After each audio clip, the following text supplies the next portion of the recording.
Arrivo nuove restrizioni, da domani mascherina obbligatoria per chi esce di casa. In diretta da Milano c'è il nostro inviato Giuseppe Lavenia. Sì, dunque chi lascia la casa con un valido motivo da domani, dalle prossime ore, dovrà indossare una mascherina come questa, oppure coprire il naso e la bocca con un foulard oppure una sciarpa. L'ordinanza è stata firmata proprio in queste ore e sono le ore in cui in Lombardia viene lanciato un allarme.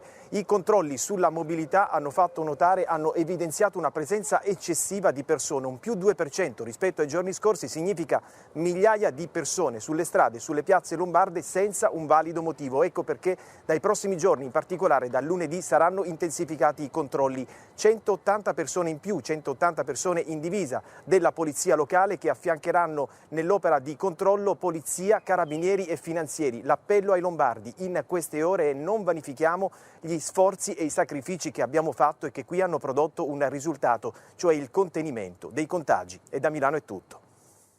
Grazie. Da nord a sud, anche a Bari.